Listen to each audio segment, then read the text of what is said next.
I anoint you, David of Bethlehem, to be the next king of Israel. Once Saul is dead.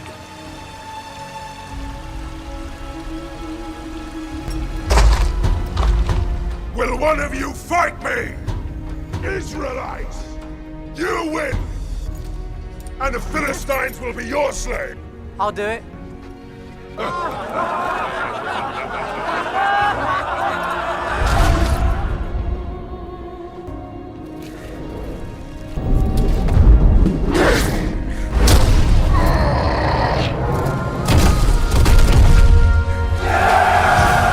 Father, he did it. David did it. God is giving you everything. Houses, wives, soldiers, and a great name among the nations. If you needed more from him, you had only to ask. Instead, you used the Ammonite sword to kill Uriah and took his wife. Now the sword will never depart from your house. And God has said, I will raise up evil against you out of your own house.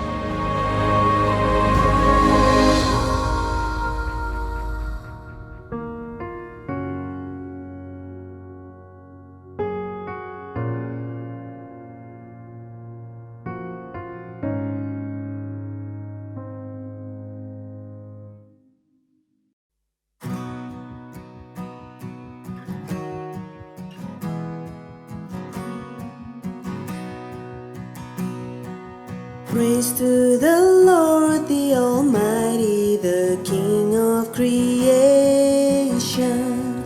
Oh, my soul, praise Him, for He is your health and salvation.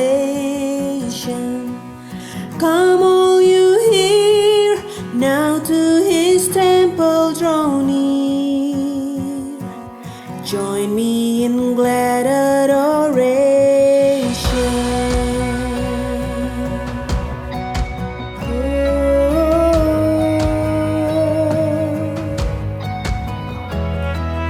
Praise to the Lord above all things, so wondrously reigning, sheltering you under His wings and so gently sustaining.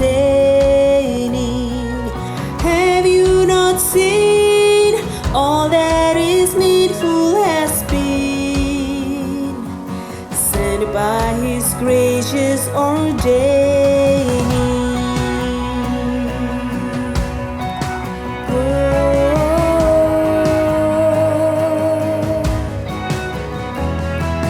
Praise to the Lord who will prosper your work and defend you. Surely His goodness and mercy shall daily attend you. Ponder anew what the Almighty can do,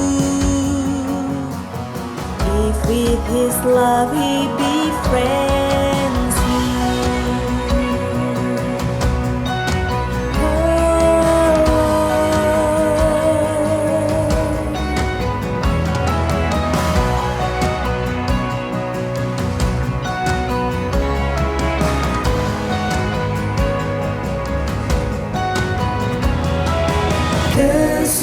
Kesukaan yang ceria hanya ada padamu, Khalik alam yang setia, pohon suka yang teguh.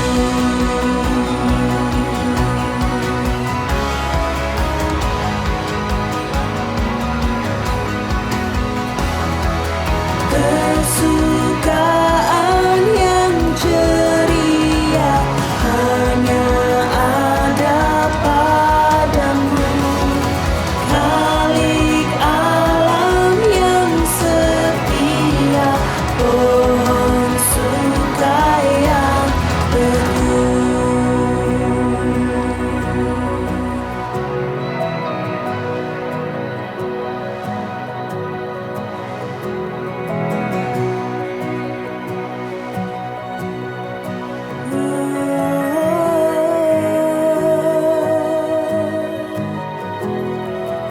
Praise to the Lord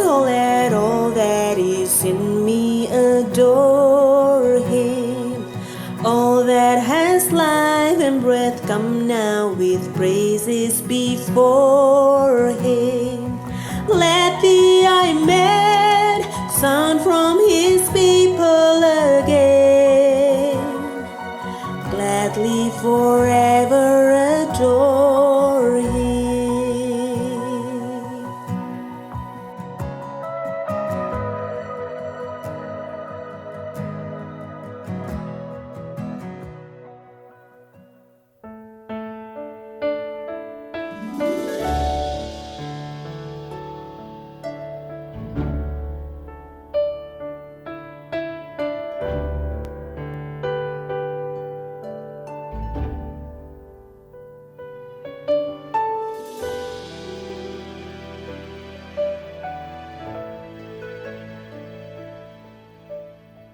Musim makan selalu berganti, kasih Tuhan tetap abadi, tak akan berubah sampai selamanya. Ku tetap percaya, yakin Tuhan memberkati, ku yakin Tuhan melindungi. Burung di udara Dia pelihara karena kasih-Nya. Tuhan selalu menolongku, selalu menjagaku. Sehelai di rambutku tak akan terjatuh tanpa seizinmu. Tuhan selalu menolongku, selalu menjagaku. Dia mengenyangkanku dan peliharaku seumur hidupku.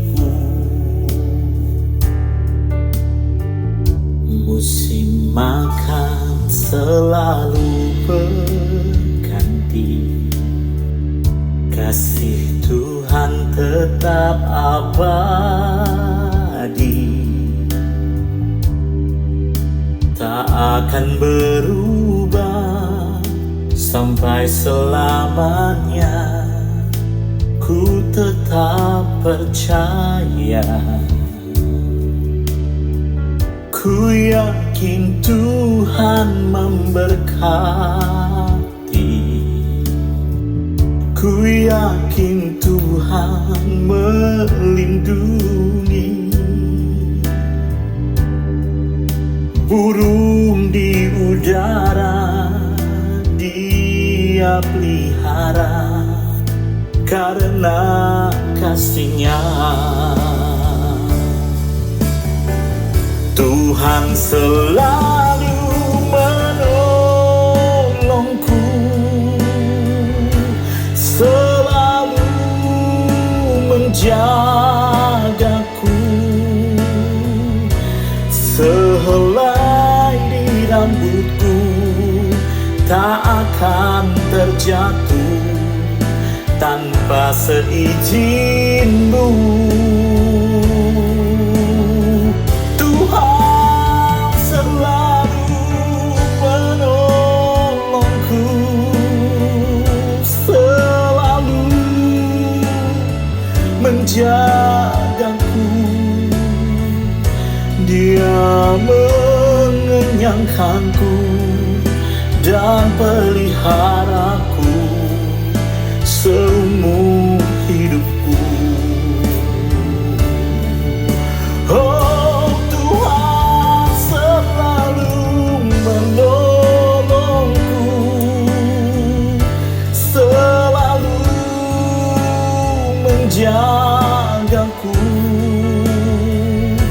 sehelai di rambutku tak akan terjatuh tanpa seizinmu. Tuhan selalu menolongku, selalu menjagaku. Dia mengenyangkanku dan peliharaku seumur hidupku. Dia mengenyangkanku dan peliharaku seumur hidupku. Dia mengenyangkanku dan peliharaku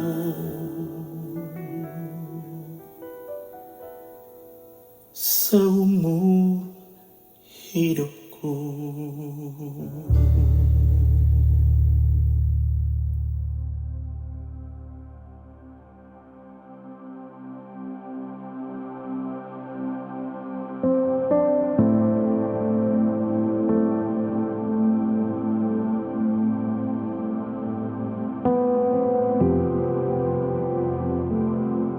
Salam Bapak Ibu semua, kita bersyukur akhirnya kita masuk di bulan November tahun 2022.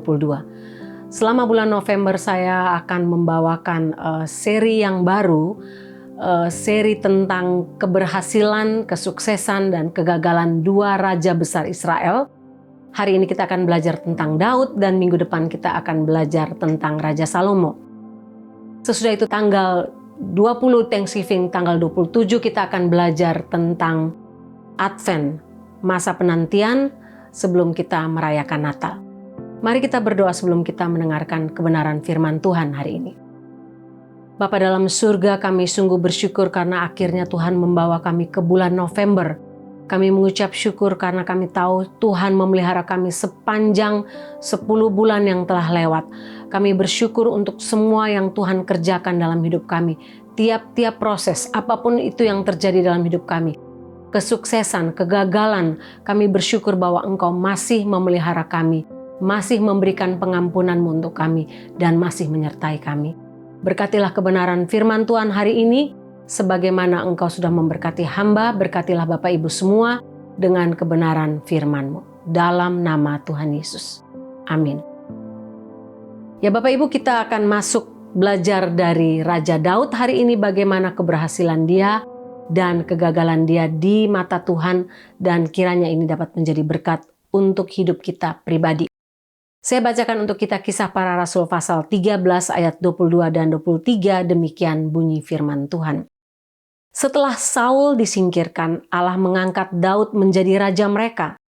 Tentang Daud, Allah telah menyatakan, "Aku telah mendapat Daud bin Isai, seorang yang berkenan di hatiku dan yang melakukan segala kehendakku.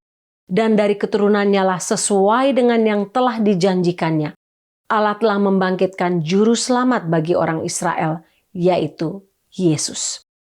Bapak Ibu, ada banyak kisah memilukan yang terjadi di tahun-tahun ini, tahun-tahun belakangan ini. Dalam dunia kekristenan, khususnya bicara soal kejatuhan, para hamba Tuhan terkenal, hamba-hamba Tuhan yang mempengaruhi dunia kekristenan. Baik di Amerika, di Eropa, di Indonesia, di Australia, di mana saja. Dan sangat menyedihkan Bapak Ibu. Karena kejatuhan-kejatuhan hamba Tuhan ini diberitakan di media massa, di dalam berbagai bentuk kritikan, celaan, dan sebagainya. Termasuk para worship leader, para grup musik yang dipakai Tuhan juga luar biasa untuk memberkati banyak orang. Lagu-lagunya kita nyanyikan di gereja. Mulai dari Hillsong, Brian Houston, Kurt Lenz, kasus pelecehan seksual, kasus uang, Maverick City yang lagunya benar-benar saya pun sukai yang kita nyanyikan. Kirk Franklin, ya Bapak Ibu mungkin yang suka dengan lagu-lagu Kirk Franklin khususnya anak-anak muda. Bapak Ibu bisa dengar video ini sebentar. Like Biggie Mary J and Nas, the greatest scapegoat. The lion and the lamb will bow down to the goat. The lion and the lamb will bow down to the goat. Ravi Zacharias, Mark Driscoll, dan deretan nama-nama besar yang bertambah tiap-tiap hari. Bapak Ibu, sebagian dari mereka masih melayani, tapi sebagian meninggalkan pelayanan mereka oleh karena mereka didiskualifikasi oleh gereja mereka, oleh tempat pelayanan mereka, yayasan mereka. Dan sangat menyedihkan, tidak hanya menghancurkan pelayanan mereka, tapi paling menyedihkan, menghancurkan keluarga mereka. Melihat semua ini membuat hati saya sedih. Dan ini bukan jaminan untuk saya sebagai hamba Tuhan, sebagai istri hamba Tuhan, istri pendeta. Bukan jaminan untuk saya bahwa, oh kamu hamba Tuhan, kamu bisa tetap kuat. Tidak Bapak Ibu. Kita semua rapuh, sebagaimana Daud rapuh, sebagaimana hamba-hamba Tuhan lain rapuh. Dan tidak seorang pun dapat mengatakan, tidak mungkin terjadi pada saya. Saya tidak mungkin jatuh dalam dosa moral. Ingatlah Bapak Ibu bahwa kita semua rapuh, demikian pula pemimpin-pemimpin rohani yang besar. Termasuk yang akan kita pelajari hari ini, Daud. Daud bukan hanya seorang pemimpin politik, pemimpin negara, raja besar, tapi dia adalah seorang pemimpin rohani. Pemimpin paduan suara dalam ibadah-ibadah di sinagog pada masa itu. Dalam 2 Samuel 11 ayat 1-4, perikop ini menunjukkan gambaran kerapuhan Raja Daud. Sebagai seorang raja besar, raja yang dijuluki Tuhan, seorang pria yang berkenan di hati Tuhan, tapi masih bisa gagal. Bapak Ibu, sehingga hari ini kita akan belajar dari kesuksesan Daud, dari keberhasilan dia, tapi juga dari kegagalan dia. Yang pertama, hal pertama yang saya lihat dari hidup Raja Daud adalah Tuhan benar-benar mempersiapkan hidup Daud untuk dipakai Tuhan, untuk pekerjaan Tuhan. Bapak Ibu, Daud dipilih menjadi raja karena dia memiliki apa yang tidak dimiliki oleh Saul. Apa itu? Hati untuk Tuhan. Dalam 1 Samuel pasal 13 ayat 4 dikatakan bahwa Tuhan telah memilih seorang yang berkenan di hatinya dan Tuhan telah menunjuk Daud. Dia, maksudnya Daud, menjadi raja atas umatnya. Karena engkau, maksudnya Saul, tidak mengikuti apa yang diperintahkan Tuhan kepadamu. Bapak Ibu, ketika Samuel pergi diperintahkan Tuhan untuk mengurapi Raja Israel yang baru, Samuel dalam ketidakpengetahuannya berpikir bahwa saudara Daud yang tertua, yang paling kuat, paling hebat, paling terkenal, akan dipilih untuk menjadi Raja Israel. Seorang prajurit perang yang telah terlatih dan luar biasa. Namun apa yang terjadi sangat mengejutkan Samuel, Bapak Ibu. Karena Tuhan mengingatkan Samuel bahwa jangan berfokus kepada penampilan fisik. 1 Samuel 16 ayat 7 katakan, berfirmanlah Tuhan kepada Samuel, janganlah pandang parasnya atau perawakannya yang tinggi, sebab aku telah menolaknya. Bukan yang dilihat manusia, yang dilihat Allah. Manusia melihat apa yang di depan mata, tetapi Tuhan melihat hati. Bapak Ibu, Tuhan sendiri mempersiapkan Daud untuk pekerjaan Tuhan yang besar. Coba kita lihat sejarah hidup Daud. Usia 17 tahun, Daud diurapi Samuel menjadi raja di depan saudara-saudaranya, bahwa dia akan menjadi raja di masa depan, dan dipilih oleh Tuhan sendiri bukan karena apa-apa, tapi oleh karena hati Daud. Yang kedua, umur 17 tahun, Daud mengalahkan Goliat, melayani di istana Raja Saul, dan menjadi buronan dari umur 17 tahun sampai umur 30 tahun, sepanjang 13 tahun menjadi buronan. Dalam masa-masa buronan inilah dia dididik, dalam masa-masa sulit dipersiapkan untuk pekerjaan Tuhan yang mulia. Usia 30 tahun, Daud diurapi menjadi Raja Yehuda. Sepanjang 7 tahun setengah, usia 37 tahun setengah dia diurapi menjadi Raja Yerusalem atas seluruh Israel. Selama 40 tahun dan umur 70 tahun Daud meninggal dunia setelah menjadi Raja Israel selama 40 tahun. Bapak Ibu, Tuhan benar-benar mempersiapkan Daud untuk dipakai Tuhan melalui banyak hal, melalui kesuksesan, melalui proses panjang, melalui masa-masa sulit dalam hidup dia. Dan hal pertama yang kita belajar dari Daud adalah rahasia mengapa dia diberkati Tuhan dengan keberhasilan demi keberhasilan dalam segala hal. Dalam pelayanannya sebagai raja, dalam pelayanannya di bait Allah, dalam hubungannya dengan relasinya dengan orang lain, dan dicatat sebagai Raja Israel terbesar. Daud berkenan di mata Allah karena dia melakukan apa yang dikehendaki Tuhan. Itu rahasia terbesar Daud. Bapak Ibu lihat Kisah Para Rasul 13 ayat 22 ayat 23. Setelah Saul disingkirkan, Allah mengangkat Daud menjadi raja mereka. Dan Allah menyatakan bahwa aku telah mendapatkan Daud bin Isai, seorang yang berkenan di hatiku dan yang melakukan segala kehendakku. Bapak Ibu lihat, Daud berkenan di hati Tuhan dan melakukan segala kehendak Tuhan. Dia memiliki hati Tuhan. Itulah sebabnya Daud diberkati dalam semua pekerjaannya sebagai raja, sebagai pemimpin rohani. Bapak Ibu, Tuhan mengangkat Daud menjadi pemimpin yang progresif dari waktu ke waktu. Semua pemimpin dalam dunia ini, tidak saja Daud, bertahap. Ketika mereka dipersiapkan untuk menjadi seseorang yang besar, biasanya mereka dipersiapkan secara progresif, secara gradual, bertahap melewati masa-masa yang bagus, masa-masa yang sulit, masa-masa yang berat, tapi masa-masa yang juga diberkati oleh Tuhan. Dan ini akan mengalir terus, bergilir terus. Bayangkan Daud dalam buronan 13 tahun, bukan waktu yang pendek Bapak Ibu. Tapi dalam waktu-waktu ini Daud tetap memberikan hatinya untuk Tuhan. Itulah sebabnya Daud disebut seorang yang berkenan di hati Tuhan. Butuh waktu bertahun-tahun untuk menjadi seorang Daud yang berhasil menjadi pemimpin besar bangsa Israel. Daud diserang, dikejar, mau dibunuh berkali-kali, diadili dengan berbagai cara. Seolah-olah firman Tuhan, janji Tuhan, pengurapan Tuhan ketika dia berusia 17 tahun tidak akan terjadi.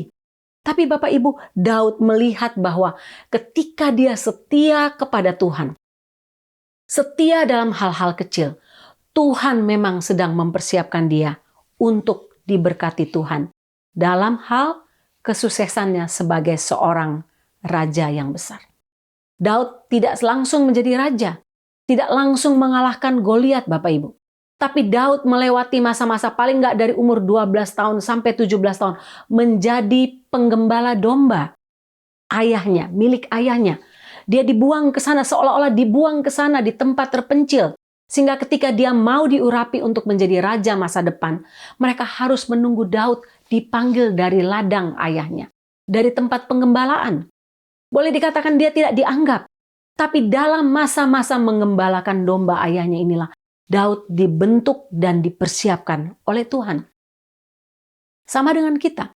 Pertumbuhan rohani membutuhkan waktu Bapak Ibu. Kita tidak bisa instan untuk menjadi seorang yang pemimpin rohani yang besar atau seorang yang besar. Apapun jabatan kita.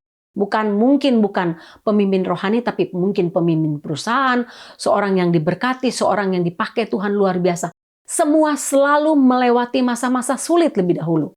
Semua selalu harus melewati proses yang pahit, proses yang manis, proses yang kecut, proses yang tidak mengenakan untuk kita. Tapi ini juga yang terjadi dalam hidup Daud. Dia diproses sampai kemudian akhirnya dipilih untuk memerintah bangsa Israel.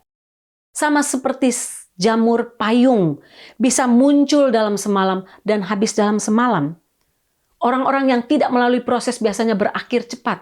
Tapi mereka yang diproses panjang adalah seperti pohon-pohon besar, pohon beringin, pohon ara yang tidak tumbuh dalam semalam. Tapi membutuhkan waktu ratusan tahun, puluhan tahun untuk dapat bertumbuh menjadi pohon besar yang kuat, yang tidak gampang diombang-ambingkan oleh badai atau dihancurkan, ditumbangkan oleh badai besar. Bapak Ibu, ini juga merupakan keberhasilan orang percaya. Jika kita ingin berhasil dalam hidup kita, kita harus membiarkan diri kita diproses, dipersiapkan oleh Tuhan, dibentuk oleh Tuhan, dan pembentukan selalu terjadi melalui masa-masa sulit. Melalui masa-masa di mana kita seolah-olah depresi, seolah-olah stres. Masa-masa di mana kita ditekan, dipencet secara luar biasa. Tapi dalam masa-masa itulah Tuhan akan mengajar kita jika kita punya hati Tuhan. Hati yang mau dibentuk. hati yang mau dibimbing, hati yang mau belajar. Sehingga pelajaran untuk menjadi berhasil, dipimpin Tuhan, diberkati Tuhan adalah pelajaran seumur hidup. Pelajaran yang berharga dalam hal apapun, dalam organisasi, dalam perusahaan, dalam pekerjaan kita, dalam pelayanan, apapun. Pilihlah untuk melakukan apa yang dikehendaki Tuhan seperti yang Daud lakukan. Taat, jujur, setia dalam perkara kecil. Ketika Tuhan memberikan kita perkara kecil, setia dalam hal itu, entah dalam pelayanan, dalam pekerjaan, apapun. Setia saja sampai Tuhan sendiri yang akan mengangkat kita. Bapak Ibu, banyak orang ingin cepat menjadi besar ketika mereka melihat, orang itu sudah menjadi kaya, sudah menjadi besar, sudah menjadi hamba Tuhan yang terkenal, pemimpin perusahaan yang kaya raya dan sebagainya. Mereka ingin segera menjadi besar, instan seperti itu. Tapi pada kenyataannya tidak bisa, Bapak Ibu. Orang-orang yang besar itu biasanya dibentuk oleh Tuhan dari bawah, merayap dari bawah, merangkak dari bawah, mengalami masa-masa sulit, mengalami panas terik, hujan besar, mengalami badai dalam hidup mereka sebelum mereka dipilih Tuhan untuk mempengaruhi dunia. Sehingga jangan pernah menganut semboyan seperti jamur payung, Bapak Ibu. Ingat, Daud tidak memulainya dengan menjadi pahlawan Israel. Daud tidak memulainya ketika dia mengalahkan Goliat, tapi Daud memulainya dengan menjadi penjaga kambing di padang rumput yang tidak dilihat orang dan dipedulikan orang. Izinkan Tuhan bekerja dalam hidup kita dengan proses panjang. Kalau Bapak Ibu ini sedang berada dalam fase yang rendah, fase yang berada di bawah dalam tekanan, Bapak Ibu belajarlah untuk tetap setia kepada Tuhan. Setia dalam hal kecil, maju terus, jangan mundur, lurus, berjalan lurus, hidup dalam kehendak Tuhan, mentaati perintah Tuhan. Jangan bengkok sana, jangan bengkok sini, jangan menyerah. Tapi kalau Bapak Ibu sudah berada di fase yang atas, di mana Bapak Ibu sudah melihat Bapak Ibu diberkati oleh Tuhan, dipakai oleh Tuhan, diberkati dalam segala hal, dalam hal fisik, dalam hal nama, dalam hal apapun. Bapak Ibu ingat, jangan sombong, jangan merendahkan orang lain. Jangan menjadi pengkritik untuk orang lain, tapi jadilah pembangun, penyemangat untuk hidup orang lain yang sedang berjuang dari bawah. Itu hal pertama yang kita belajar dari Daud. Hal kedua yang kita belajar dari Daud adalah kesuksesan Daud dalam memimpin terjadi karena Daud memilih untuk lebih takut akan Tuhan daripada takut akan manusia. Bapak Ibu, seringkali sebagai manusia kita memilih untuk lebih takut kepada apa kata orang tentang saya. Apa kata orang tentang keluarga saya. Apa kata orang tentang penampilan saya, perbuatan saya, keberhasilan saya. Semua yang kita pikirkan adalah tentang apa kata orang. Kita lebih takut mendapat apa kata orang dari apa kata Tuhan. Dan ini sesuatu yang sangat berbahaya. Daud tidak peduli, Bapak Ibu. Ketika bangsa Israel mengalami diolok-olok oleh orang Filistin, oleh Goliat yang besar, Daud tidak berpikir apa kata orang, apa kata saudara-saudaranya tentang berapa besarnya Goliat. 9 feet dengan kekuatan perang yang luar biasa, dengan baju sirah, baju perang yang luar biasa, dengan pengalaman perang yang luar biasa. Daud tidak peduli dengan itu, Bapak Ibu. Daud tidak peduli dengan seberapa terkenalnya Goliat sudah membunuh dan mengalahkan bangsa-bangsa. Sama sekali tidak. Daud memilih takut akan Tuhan lebih daripada takut kepada Goliat. Dan itu yang terjadi. Ketika Daud mendengar nama Tuhan diejek, dihina, dihancurkan di depan semua orang. Orang ketawa ketika nama Tuhan diolok-olok. Daud tidak membiarkan itu. Daud sungguh-sungguh memilih untuk takut akan Tuhan lebih daripada takut kepada manusia. Tidak ada yang Daud takuti. Daud percaya bahwa janji Tuhan bahwa Tuhan akan memimpin bangsa Israel untuk menolong mereka menang terhadap orang Filistin, menang terhadap Goliat. Daud memegang janji itu, mempercayainya dan bersandar pada janji itu. Dan apa yang terjadi? Semua kisah ini terkenal. Semua orang tahu kisah ini. Benar-benar Daud mengalahkan Goliat hanya dengan 1 kali lemparan batu. Bapak Ibu, Tuhan ingin ketakutan yang sama ada dalam diri kita. Ketika kita melakukan sesuatu, melakukan pekerjaan Tuhan, melakukan apapun yang Tuhan percayakan kepada kita, di kantor, di usaha kita, di bisnis kita, apapun itu, pilihlah takut akan Tuhan lebih daripada menyenangkan hati manusia. Pilihlah untuk melihat apa yang Tuhan ingin kita lakukan, respek kepada Tuhan, hormat kepada Tuhan, lebih daripada sekedar menyenangkan hati manusia. Bapak Ibu, itu rahasia kesuksesan kita. Ketika Tuhan melihat kita melakukannya itu di tempat tersembunyi dalam hati kita, Tuhan sendiri yang akan membalasnya dengan keberhasilan dan dengan berkat-berkat-Nya. Bapak Ibu, ternyata kesuksesan Daud tidak hanya diwarnai dengan kesuksesan. Tapi keberhasilan dan kesuksesannya ini diwarnai dengan kegagalan juga. Khususnya dengan kejatuhan moral. Alkitab tidak berusaha untuk menyembunyikannya. Dan inilah poin ketiga yang akan kita belajar. Kita semua rapuh, kita semua bisa jatuh dalam dosa. Demikian pula dengan Daud. Dari kegagalan Daud kita belajar poin yang ketiga. Poin yang ketiga adalah dosa bisa membawa akibat yang mengerikan, tetapi dosa bisa diampuni. Bapak Ibu lihat, ini sesuatu yang luar biasa yang kita belajar dari kegagalan Daud, dari hidup Daud. 1-2 Samuel menunjukkan bahwa dosa dapat mengakibatkan konsekuensi yang mengerikan, Bapak Ibu. Imam Eli gagal untuk takut akan Tuhan dan kedua putranya terbunuh mati. Saul gagal untuk mentaati Tuhan, menghormati Tuhan, dan kerajaannya diberikan kepada orang lain. Tetapi Daud gagal dalam hal moral ketika dia jatuh dalam dosa persinahan dengan Betseba. Dan hal ini ditulis secara terperinci, secara jelas. Ketika Daud mengambil Betseba, membunuh Uria, suami dari Betseba dengan pembunuhan berencana. Daud berdosa dalam banyak hal. Dan Tuhan tidak membiarkan dosa Daud ini diam-diam dilepas begitu saja, tidak. Tuhan mengasihi Daud. Karena itu Tuhan memberikan Nathan untuk menegur Daud dengan cara yang luar biasa. Tuhan berjanji, walaupun konsekuensi dari dosa Daud ini, Tuhan berjanji akan membawa pedang ke dalam rumah Daud yang mengambil keempat putranya. Bapak Ibu, konsekuensi dosa memang serius. Dan itu memang dibuat Tuhan untuk supaya kita tidak lengah dalam dosa, kita tidak jatuh dalam dosa, kita takut untuk berbuat dosa. Ini pun menakutkan saya.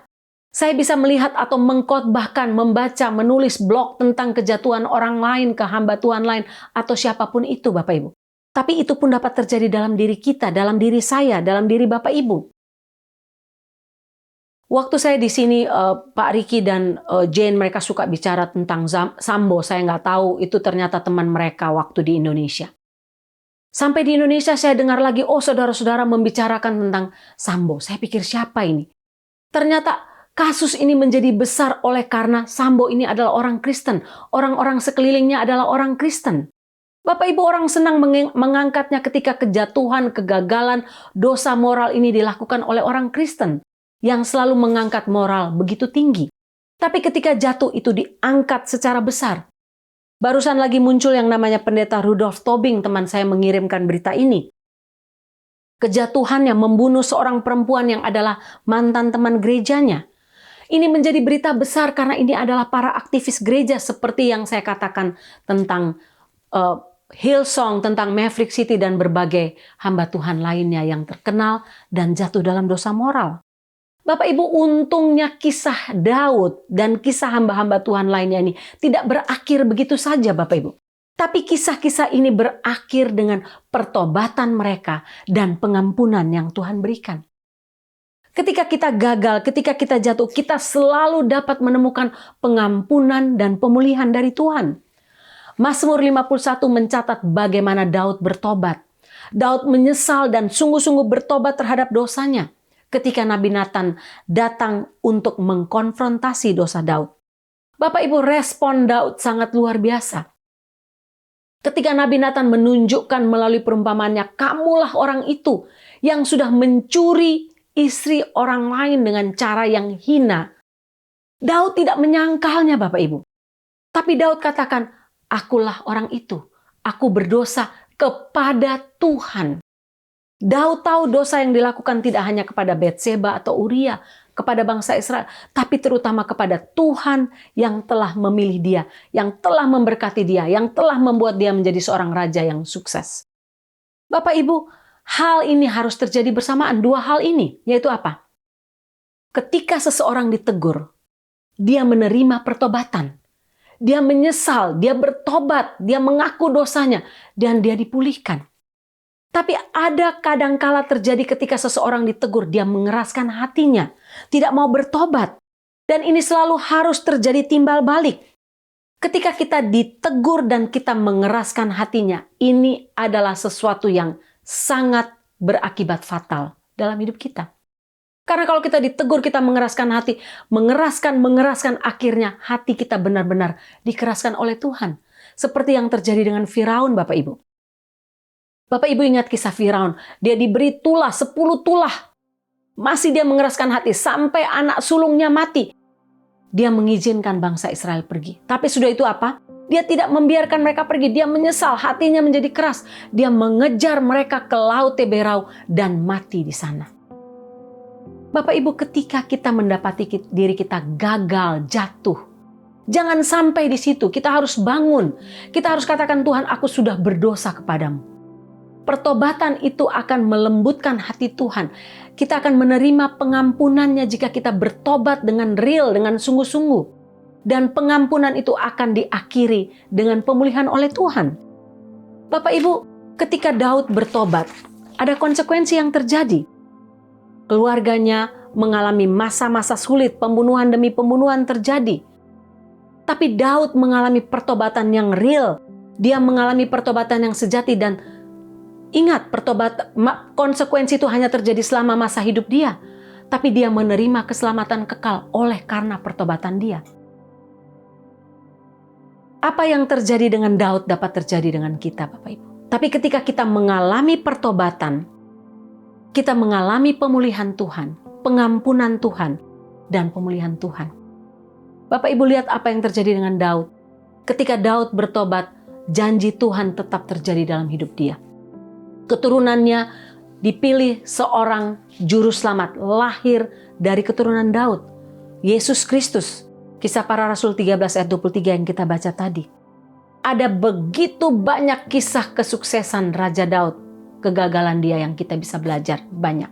Tapi saya hanya angkat 3 bagian ini untuk menjadi bagian untuk kita pelajari. Saya nggak tahu Bapak Ibu sedang bergelut dengan dosa apa, menyimpan dosa apa, menyimpan dosa yang Bapak Ibu memilih untuk, oh saya tidak akan melepaskan dosa ini. Saya tidak tahu. Tapi kalau firman Tuhan hari ini datang dalam hidup Bapak Ibu, mungkin Tuhan mau katakan, ini ada waktunya sebelum terlambat. Jangan terlambat, bertobat, minta Tuhan pengampunan, pemulihan akan menjadi bagian kita kalau kita mau bertobat dengan serius. Saya nggak tahu, mungkin Bapak Ibu sedang bergumul dengan pornografi, dengan dosa seksual, dosa moralitas seperti yang dilakukan oleh Daud. Mungkin Bapak Ibu sedang bergumul dengan iri hati yang berkepanjangan, yang membuat mandul kehidupan rohani kita. Dengan dendam, dengan kesombongan, dengan hal-hal lain yang membuat kita mandul secara rohani. Bapak Ibu ingat, kalau kita mengaku dosa kita, maka Ia adalah setia dan adil.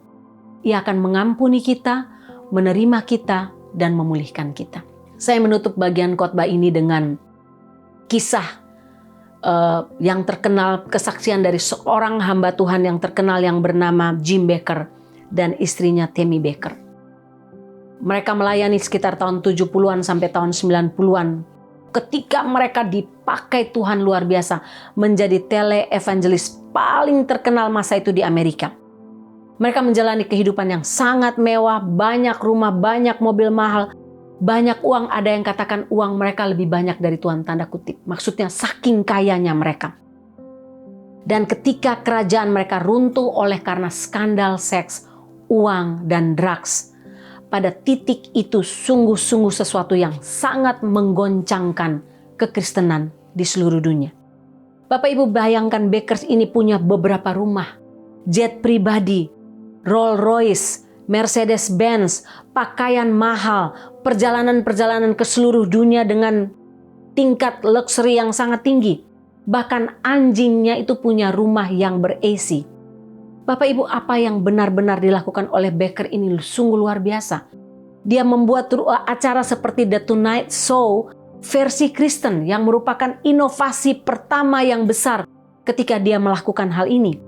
Pendapatan dari jaringan satelit mereka memungkinkan Beckers membeli 2.300 hektar tanah dengan usaha baru. Usaha hotel dengan 500 kamar, kompleks taman air yang disebut Heritage USA. Bapak Ibu yang ada di South Carolina, di Fort Mill, South Carolina. Becker selalu terpesona dengan Walt Disney. Dia katakan, mengapa kita tidak bisa seperti kerajaan Disney? Kenapa kita orang Kristen tidak bisa buat begitu? Sehingga itu mimpi dia. Membuat Disneyland versi Kristen, Bapak Ibu. Becker meminta pengikutnya memberikan persembahan 1.000 US dollar. Bayangkan itu tahun 70-80-an, Bapak Ibu. Dengan jaminan mereka menjadi mitra Becker seumur hidup yang bisa menginap 3 malam dalam setahun di Hotel Heritage Grand, Bapak Ibu. Mereka akan menjadi mitra untuk Becker seumur hidup. Bayangin hari itu, tahun itu dia punya mitra 66.000 mitra seumur hidup di Heritage Grand. Dan hotelnya tidak pernah kosong, Bapak Ibu. Pelayanan dan ketenaran Jim Becker dan keluarganya ini akhirnya berakhir dengan kehancuran yang sangat tragis. Karena drugs, karena perselingkuhan Jim Becker dengan Jessica Hans, karena uang. Jessica Hans ini adalah sekretaris dari New York yang dia sembunyikan dalam perselingkuhannya selama 6 tahun. Waktu itu Jessica, ketika dia memulai perselingkuhannya, Jessica baru berumur 21 tahun. Dia membayar 200.000 US dollar tahun 70-an ya, untuk menutup mulutnya supaya Jessica tidak buka mulut. Bayangkan Bapak Ibu, Jessica ini adalah model majalah Playboy. Jim Becker tidak hanya terlibat dengan perselingkuhan dengan Jessica, tapi terlibat dalam hubungan sejenis dengan beberapa laki-laki. Hutang kepada stasiun televisi lebih dari 2 million US dollar, Bapak Ibu. Jim Becker akhirnya tahun 88 didakwa atas 8 tuduhan penipuan surat, 5 tuduhan penipuan kawat, 1 tuduhan konspirasi.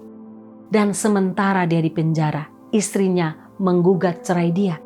Menikah dengan orang lain, Roe Messner yang adalah kontraktor yang membangun Heritage USA.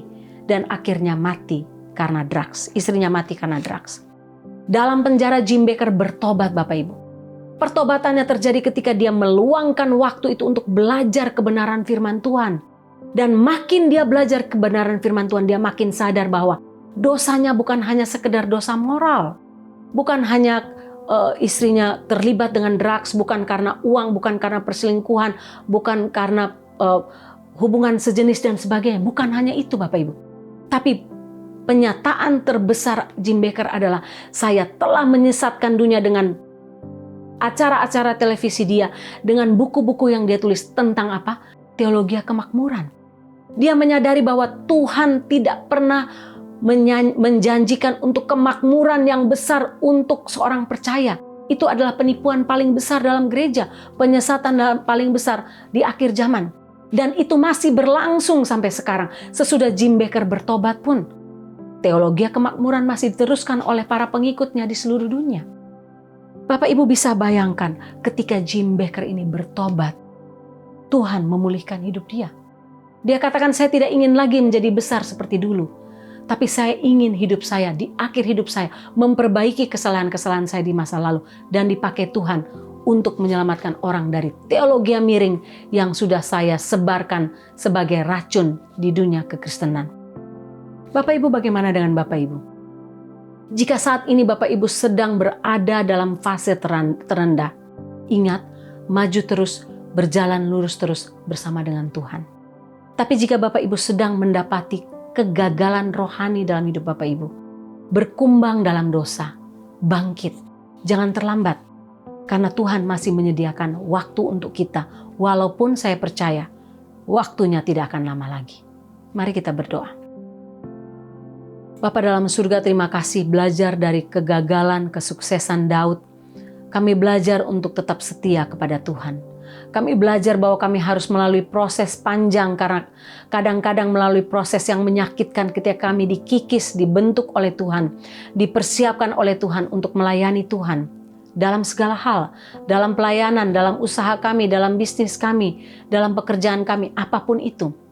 Tolong kami Tuhan, kalau Tuhan mendapati firman Tuhan ini masuk dalam hati kami dan kami sedang hidup dalam dosa. Ada hal-hal yang kami sembunyikan, Tuhan angkat kami, beri kami keberanian untuk mengaku dosa kami. Beri kami keberanian untuk tidak menyukakan hati manusia lebih daripada hati Tuhan. Tolong kami untuk bertobat, mengaku dosa kami, mengalami pengampunan Tuhan dan mengalami pemulihan Tuhan. Hamba berdoa untuk semua Bapak Ibu yang mendengar firman Tuhan hari ini dan yang sedang bergumul dengan dosa-dosa moral yang disimpan oleh kami. Mungkin baru saja, mungkin sudah bertahun-tahun, hamba berdoa dalam nama Tuhan Yesus. Tuhan beri kami keberanian untuk melepaskan diri kami. Roh Kudus menolong kami, melepaskan hidup kami dari dosa-dosa itu dan datang kepada Tuhan. Kami yang sedang diberkati Tuhan dengan kesuksesan, tolong kami untuk tidak menjadi sombong. Tolong kami untuk tetap hidup memuliakan nama Tuhan. Tolong kami untuk memakai kesuksesan kami untuk pekerjaan Tuhan dan bukan untuk kebanggaan diri sendiri. Terima kasih Tuhan untuk belajar kebenaran firman Tuhan hari ini. Terpujilah namamu dalam nama Tuhan Yesus. Amin.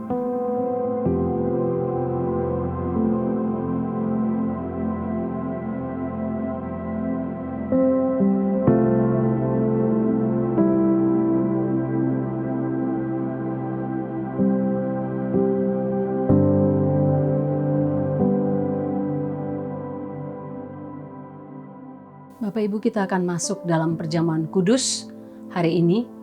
Tiap kali kita merayakan perjamuan kudus, kita ingat bahwa Tuhan Yesus sudah mati menggantikan kita di atas kayu salib. Menggantikan kita karena dosa-dosa dan pelanggaran kita. Sehingga tiap kali kita merayakan perjamuan kudus, kita mengingat akan kasih Allah. Akan darahnya yang sudah tercurah di Bukit Golgota. Dan akan tubuhnya yang sudah tercabik-cabik demi keselamatan kita umat manusia. Ketika Yesus dan murid-muridnya sedang makan, Yesus mengambil roti, mengucap berkat, memecah-mecahkannya, lalu memberikan kepada mereka dan berkata, "Ambillah, inilah tubuhku." Bapak Ibu, kita akan masuk dalam perjamuan kudus dengan roti yang kita punya. Ambillah dan makanlah untuk mengingat akan tubuh Yesus yang terpecah di atas Bukit Golgota.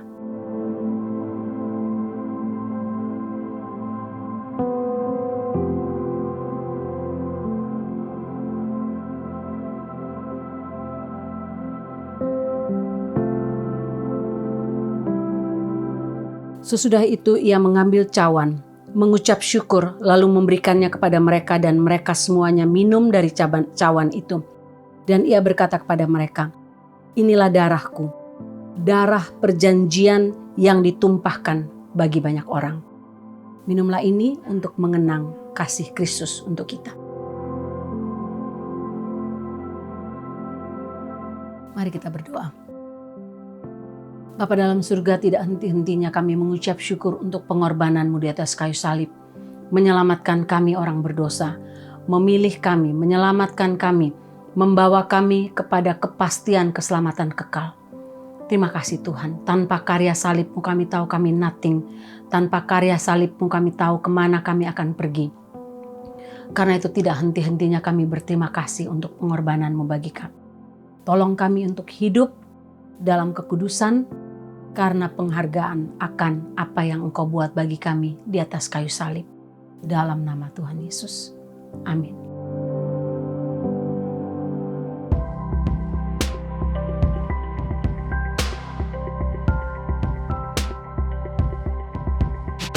Ya Bapak Ibu, saya berdoa supaya firman Tuhan bahkan perjamuan hari kudus hari ini boleh memberkati kita semua.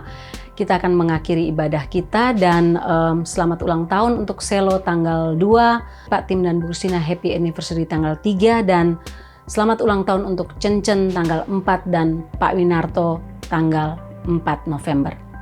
Mari kita mengakhiri ibadah kita, tundukkanlah kepala kita dan angkatlah hati kita kepada Tuhan untuk menerima Berkat Tuhan. Tuhan memberkati engkau dan melindungi engkau. Tuhan menyinari engkau dengan wajah-Nya dan memberi engkau kasih karunia. Tuhan menghadapkan wajah-Nya kepadamu dan memberi engkau damai sejahtera.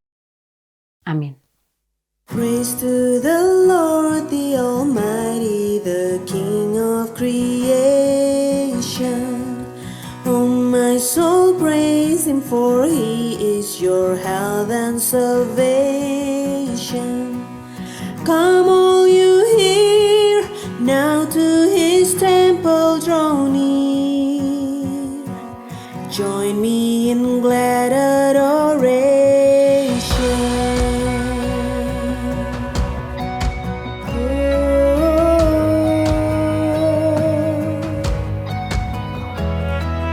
Praise to the Lord above all things, so wondrously reigning, sheltering you under His wings and so gently sustaining.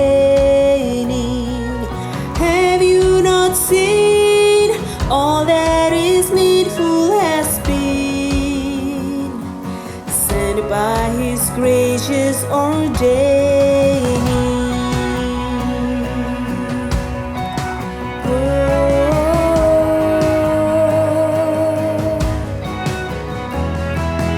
Praise to the Lord who will prosper your work and defend you. Surely His goodness and mercy shall daily attend you. Ponder anew what the Almighty can do.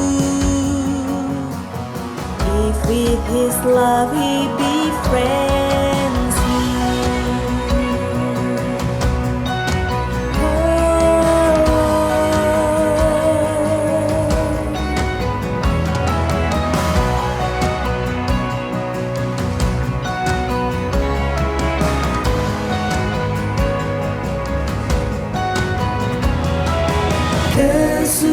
Kesukaan yang ceria hanya ada padamu. Khalik alam yang setia, pohon suka yang teguh.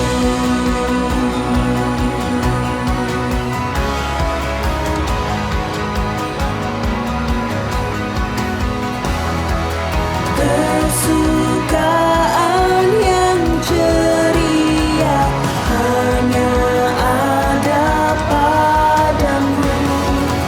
Khalik alam yang setia, pohon suka yang teguh.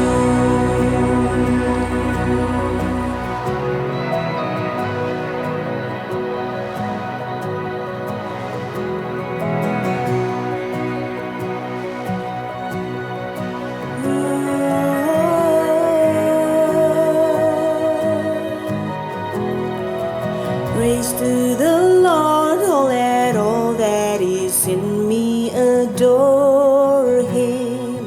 All that has life and breath, come now with praises before Him.